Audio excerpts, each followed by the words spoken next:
ఇంద్రుడు గౌతమ మహర్షి ఆశ్రమం ముందు నిల్చుని పరిశీలనగా చూశాడు.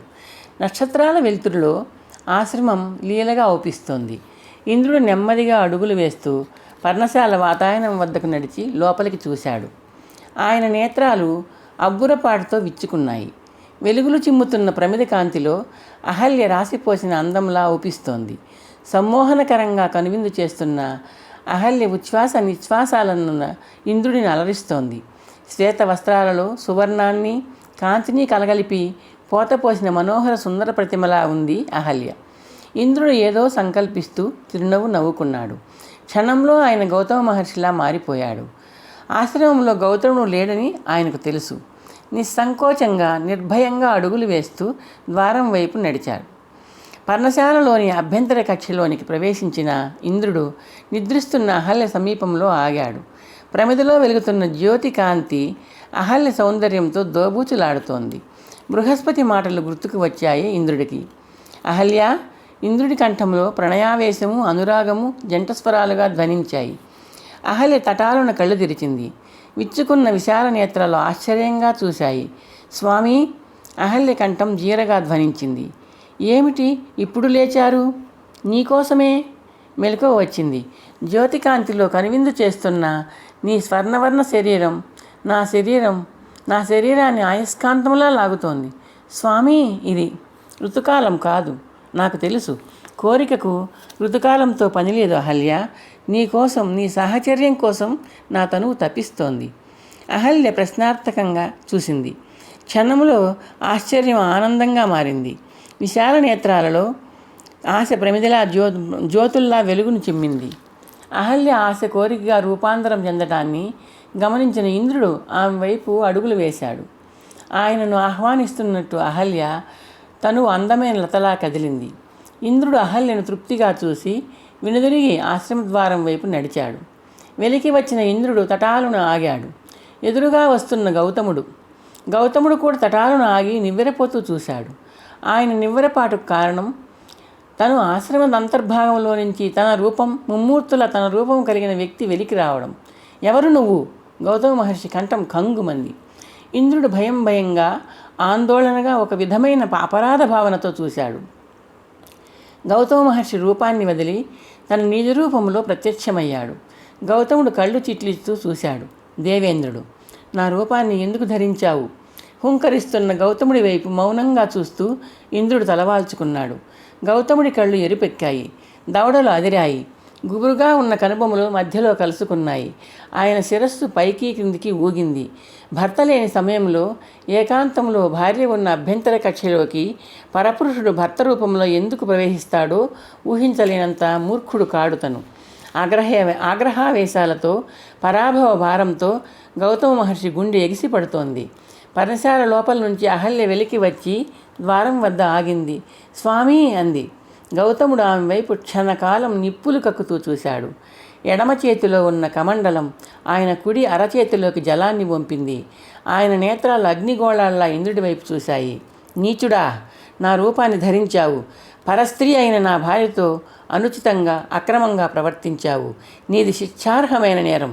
నీ దుర్మార్గ ప్రవర్తనకు మూల కారణాలైన నీ వృషణాలు నేల మీద రాలిపోతాయి ఇప్పుడే. ఇదే నీకు ఈ మహర్షి గౌతముడు విధించే శిక్ష, నేరానికి తగిన శిక్ష. ఆగ్రహంతో ఊగిపోతున్న గౌతమ మహర్షి అరచేతిలో వేడెక్కిన నీళ్లు శాప జలబిందువులుగా వెచ్చగా ఇంద్రుడి మీద రాలాయి. అదే క్షణంలో తన వృషణాలు తెగిపడిపోయినట్లు ఇంద్రుడు గ్రహించాడు. స్వామి! స్వామి! అంటూ ఆతృతగా భర్త వైపు అడుగులు వేస్తూ ఏదో చెప్పబోయింది అహల్య. అక్కడే ఆగు, 7 అడుగుల ఆవలే ఆగిపో! గౌతముడు భీకరంగా అరిచాడు. మైలపడ్డావు. తెలుసుకునే శక్తి ఉండి కూడా భర్త రూపంలో వచ్చిన పరపురుషుడిని పోల్చుకోకుండా అపరాధం చేశావు. నీ అపరాధానికి తగిన శిక్ష విధిస్తాను. అన్నపానాలు స్వీకరించే అవకాశం లేకుండా గాలి స్పర్శను అనుభవిస్తూ వేలాది సంవత్సరాలు భస్మంలో అజ్ఞాతంగా పడి ఉండు. గౌతముడి కుడిచేయి శాపజలాన్ని అహల్య మీద చల్లింది. అహల్య గజగజ వణుకుతూ చూసింది. ఇంద్రుడు ఆమె వైపు ఒకసారి జాలిగా చూసి అంతర్ధానమయ్యాడు. స్వామి! దయ చూపించండి. నేను మీ ధర్మపత్నిని. ధర్మముగా వ్యవహరించిన పత్నిని యుగాల పర్యంతం భస్మములో పడి ఉండగలనా? మీ అర్ధాంగి విషయంలో మీ గుండెను రాయి చేసుకున్నారే. అహల్య గద్గద కంఠంతో అని బేలగా బలహీనంగా ఎడవసాగింది. దీనంగా రోధిస్తున్న అహల్యను గౌతముడు క్షణకాలం తదేకంగా చూశాడు. ఆయనలో ఉప్పెనలా ఎగిసిన ఆగ్రహ తరంగం నెమ్మదిగా అధోముఖమవుతోంది. అహల్య, నీ విచారం నా మనసును కరిగించింది. జ్ఞాననేత్రంతో దర్శించి చెబుతున్నాను. రాబోయేది త్రేతాయుగం. శ్రీ మహావిష్ణువు శ్రీరాముడుగా భూలోకాన అవతరిస్తారు. ఆయన పావన పాదధూళి సోకిన క్షణంలో నువ్వు విముక్తి పొందుతావు. స్వామి, నిజమా? అంది. అహల్య కంఠం వణికింది. శ్రీహరి శ్రీరాముడుగా దశరథ మహారాజు పుత్రుడుగా జన్మిస్తాడు. నా భవిష్యవాణి వ్యర్థం కాదు. నేను వెళ్తున్నాను అన్నాడు గౌతమ మహర్షి. అహల్య అశ్రుధారలు జారుస్తూ ఆయనకు చేతులు జోడించింది. దేవప్రముఖులు కుతూహలంగా ఇంద్రుడి వైపు చూశారు. దేవరాజా, జయమా అపజయమా? ఒక దేవప్రముఖుడు అడిగాడు. దేవతలకు విజయము, నాకు అపజయము, ఇంద్రుడు గద్గద కంఠంతో అన్నాడు. అందరూ అయోమయంగా చూశారు. మహేంద్ర, ఏదో వ్యాకులత నిన్ను పీడిస్తోంది. దాని ఆనవాళ్ళు నీ ముఖం మీద ప్రతిఫలిస్తూ కంఠధ్వనిలో ప్రతిధ్వనిస్తోంది. వివరంగా వినిపించు, బృహస్పతి అన్నాడు. అవును, ఏం జరిగిందో పూర్తిగా ఆలకించాలని కుతూహలంగా ఉంది, ఒక దేవప్రముఖుడు అన్నాడు. గౌతమ మహర్షి నదీ స్నానానికి వెళ్ళిన సమయంలో ఆయన రూపం ధరించి ఆశ్రమంలోకి ప్రవేశించాను. గౌతమ రూపంలోనే వెలికి వచ్చాను. ఆ రూపంతోనే గౌతమ మహర్షి కంటపడ్డాను. గౌతముడు తన రూపంతో నేను తన ధర్మపత్నితో అక్రమ సంబంధం నెరిపారని అర్థం చేసుకున్నాడు. ఆయన నన్ను శపించాడు. వారించి నిజం చెప్పడానికి వచ్చిన అహల్యను భస్మంలో పడి ఉండమని శపించాడు. నిన్నేమని శపించాడు దేవరాజా? బృహస్పతి ప్రశ్నించాడు. దేవేంద్రుడు బరువుగా నిట్టూర్చాడు. నన్ను నా వృషణాలు రాలిపోయేలా శపించాడు. ఆయన శాపం తక్షణమే ఫలించి తన ప్రభావాన్ని చూపింది. అందరూ నిర్ఘాంతపోతూ చూశారు. దారుణ శాపం, విద్యాధర ప్రముఖుడు అన్నాడు. మీ అందరి అభిమతాన్ని గౌరవించి దేవకార్య సాధన కోసం వెళ్ళాను. భార్యను నన్ను శపించడం వల్ల గౌతమ మహర్షి తపశ్శక్తి క్షీణించిపోయింది. లోకాలకు జరగబోయే ముప్పు తప్పింది. ఆయన మళ్ళీ తపస్సు సాగించడానికి హిమాలయాలకు తరలి వెళ్ళిపోయాడు. దైవకార్యం సఫలమైంది. నేను నిష్ఫలుణ్ణి అయిపోయాను. ఇంద్రుడి కంఠంలో నిరాశ, విచారము ధ్వనించాయి. దేవరాజుకు సంభవించిన కష్టాన్ని మీరే తీర్చాలి, కలిగిన నష్టాన్ని పూరించాలి. ఆలోచించండి, బృహస్పతి దేవతలతో అన్నాడు. పితృదేవతల సహాయం అర్థించడం మంచిది, ఒక గంధర్వ ముఖ్యుడు అన్నాడు. చక్కటి ఆలోచన. పితృదేవతలు జ్ఞానులు, తక్షణమే వారిని దర్శించి సహాయం అర్థించుదాం, బృహస్పతి అన్నాడు. దేవతలు చెప్పిన దానిని ఆలకించారు. మీరే తరుణోపాయం సూచించాలి అన్నాడు బృహస్పతి. గౌతమ మహర్షి శాపాన్ని ఉపసంహరించే శక్తి మాకు లేదు. ప్రత్యామ్నాయ వృషణాలతో దేవేంద్రుడిని పూర్ణపురుషుడిలా మార్చాలి. ప్రత్యామ్నాయ అవయవాలుగా మేషవృషణాలను ఉపయోగించాలి. మహేంద్రుడు మీరు ఆమోదిస్తే మేషవృషణాలను అతికించగలం అన్నాడు పితృదేవతలలో ముఖ్యుడు. మాకు అంగీకారమే, దేవతలు ఏకకంఠంతో అన్నారు. మీ నిర్ణయం మాకు శిరోధార్యం, ఇంద్రుడు వినయంగా అన్నాడు. పితృదేవతలు తమ యోగశక్తిని ఉపయోగించి మేషవృషణాలను ఇంద్రుడికి అతికించారు. నిర్వికల్పానంద కథనం ఆపాడు. సందేహాలు ఉంటాయి కదా అన్నాడు నవ్వుతూ.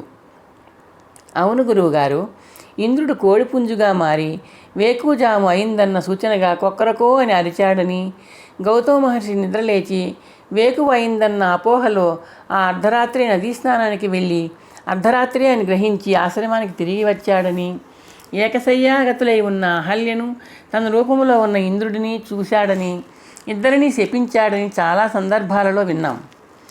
అవును, చాలా కథనాలు ఇంద్రుడిని అహల్య జారుడుగానే పేర్కొన్నాయి. ఇద్దరూ చీకటి తప్పు చేశారన్న కథనాలు కావ్యాలలో, పురాణాలలో చోటు సంపాదించుకున్నాయి. ఒక కావ్యంలో కవి సార్వభౌముడు శ్రీనాథ మహాకవి ఒక చిత్రశాలను వర్ణిస్తూ క్రింది పద్యం రాశాడు. అదిదారువన భూమి అసమనేత్రుడు వాడే, సంయమీంద్రుల పుణ్య సతులు వారే, అదే కన్యకారత్నం అభ్యాసనుడు వాడే, అదే రతి క్రీడా విహారశయ్య వాడే, వైకుంఠుడు వారే గోపస్త్రీలు, యమునా నది సైకతాంతమదియే, అదే అహల్యాదేవి అమరాధిపుడు వాడే, అదే పర్ణశాలిక అభ్యంతరంబు చంద్రుడు వాడే, అదే బృహస్పతి పురంధ్రి జాలరియునదే పరాశరుడు వాడే, కుశికజుడు వాడే, అదే ఇంద్రు కొలువులేను చిత్తజుని శౌర్య మెరిగించే చిత్రశాల. ప్రేమలకు కామావేశాలకు లోనైన స్త్రీ పురుషులను పై పద్యంలో కవి సార్వభౌముడు పేర్కొన్నాడు. పరమశివుడు, మునిపత్నులు, కూతురైన సరస్వతి, బ్రహ్మ, శ్రీకృష్ణుడు, గోపస్త్రీలు, చంద్రుడు, తార, సత్యవతి, పరాశరుడు, విశ్వామిత్రుడు, మేనక, వీళ్లతో పాటు అహల్య, ఇంద్రుడు ఉన్నారు. దీనిని బట్టి అహల్య, ఇంద్రులు కాని పని చేసినట్టు భావింపవచ్చు. మరొక పద్యంలో హా అహల్యాజార అభయహేతువులార, అహల్యజారుడైన ఇంద్రుడికి కొక్కరకోని అకాలంలో కూయడం ద్వారా అభయమిచ్చిన కోడి పుంజులారా అంటూ శ్రీనాథ కవి సార్వభౌముడే గ్రంథస్థం చేశాడు. ఇంద్రుడు అహల్యతో విభజరించినవాడు అనే ప్రతిపాదన ఇందులో ఉంది. ఇంకొక ఐతిహాస్యం కూడా ఉంది. అదేమిటంటే, తన పర్ణశాల అభ్యంతర కక్షలో తన వేషంలో ఉన్న ఇంద్రుడి కుడితొడ మీద కూర్చుని ఉన్న అహల్యను గౌతమ మహర్షి చూశాడు అని, తన రూపం ధరించిన పరపురుషుడి తొడ మీద కూర్చున్న అర్ధాంగిశీలాన్ని ఆయన వెంటనే సహజంగా శపించాడు. అయితే అహల్య ఇంద్రుడి కుడితొడ మీద కూర్చుంది. పురుషుడు తన కుడితొడ మీద కుమార్తెను, ఎడమతొడ మీద భార్యను కూర్చోబెట్టుకోవాలని శాస్త్రం. దీనివల్ల తేలేది ఏమిటంటే, ఇంద్రుడు అహల్యను తన పుత్రికగా భావించి కుడితొడ మీద కూర్చోబెట్టుకున్నాడు అని. ఈ ప్రతిపాదన వల్ల, వాల్మీకి రామాయణ గాథ వల్ల స్పష్టమయ్యేది ఒకటే: ఇంద్రుడు దేవకార్యం మీద వచ్చాడు. అది గౌతముడి తపోబలాన్ని నియంత్రించాలి, తగ్గించి వేయాలి. అది జరగాలంటే నిరపరాధుల్ని గౌతముడు శపించాలి. అది జరగాలంటే నిరపరాధుల్ని అపరాధులుగా శంకించాలి. అది జరగాలంటే అహల్య తను అక్రమ శారీరక సంబంధం నిలిపారని అపోహ కలగాలి. అది కలిగించి గౌతమ మహర్షిని ఆగ్రహావేశాలకు, క్షణికోద్రేకాన్ని చేయాలన్న పథకాన్నే ఇంద్రుడు పారించాడు. అనుకున్నది సాధించాడు. లోక కళ్యాణ కారకమైన దేవకార్యాన్ని నెరవేర్చాడు. అందుకే శాపం తగలగానే దేవకార్యం సఫలమైంది అనుకుంటూ అంతర్ధానమయ్యాడు. ఏ ఇతిహాసాన్ని విశ్వసించాలి గురువుగారు? చిదానందుడు అడిగాడు. విశ్వాసం అనేది వ్యక్తిగతం నాయన. ఎవరికి నచ్చిన దానినే వాళ్ళు నమ్ముతారు. నా మటుకు నేను వాల్మీకి రామాయణంలోని ఐతిహాసాన్ని నమ్ముతాను. ఎందుకంటే ఆది కవి ఆయనే కదా. నిర్వికల్పానంద నవ్వుతూ అన్నాడు. నేను కూడా వాల్మీకి రామాయణంలోని గాథని విశ్వసిస్తాను సదానందుడు అన్నాడు. మంచిది. ఇంకా ఇంద్రునికి సంబంధించిన ఇతర విషయాలు చెప్పుకుందాం. కాలక్రమాన ఆయనకు శచీదేవి ద్వారా ఒక కుమారుడు, ఒక కుమార్తె కలిగారు. కుమారుడి పేరు జయంతుడు, కుమార్తె పేరు జయంతి. జయంతుడు మన్మధునిలాగా చక్కటి అందగాడు. జయంతి కూడా సౌందర్యవతే. నిర్వికల్పానంద వినిపించాడు. ఇంద్రుడికి మరొక భార్య కూడా ఉంది. ఆ విషయం తెలుసా మీకు? శిష్యులు నలుగురు ఆశ్చర్యంగా చూశారు. శచీదేవి ఒక్కతే ఇంద్రపత్ని అని మాత్రమే విన్నాం గురువుగారు, విమలానందుడు అన్నాడు. శృతావతి అనే మునికన్య కోరి ఘోరమైన తపస్సు చేసి వ్రతాలను ఆచరించి ఇంద్రుడిని భర్తగా పొందింది. సంస్కృత భారతం ఆమెను శృతావతి అని పేర్కొంది. కవిత్రయ ఆంధ్ర మహాభారతం ప్రకారం ఆమె పేరు ప్రభావతి. ఒకసారి భారద్వాజ మహర్షి ఘృతాచిని చూడటం తటస్థించింది. ఘృతాచి అందం అసామాన్యమైనది. ఆమె సౌందర్యాన్ని దర్శించిన క్షణంలో భారద్వాజ మహర్షికి అసంకల్పితంగా, అప్రయత్నంగా వీర్యస్ఖలనం జరిగింది. ఆ వీర్యం నుండి జన్మించిన బాలిక పేరే ప్రభావతి. యుక్త వయస్కురాలైన ప్రభావతికి దేవేంద్రుడి పత్ని కావాలన్న కోరిక కలిగింది. ఆ ఆశయ సిద్ధి కోసం ఆమె కఠోరమైన, సుదీర్ఘమైన తపస్సు చేసింది. ఆమె తపస్సు తీవ్రతలోంచి జనించిన ఆకర్షక తరంగాలు దేవేంద్రుడిని తాకాయి. ఆయన ఆలోచనలో పడ్డాడు. నిర్వికల్పానంద తన కథనం సాగించాడు.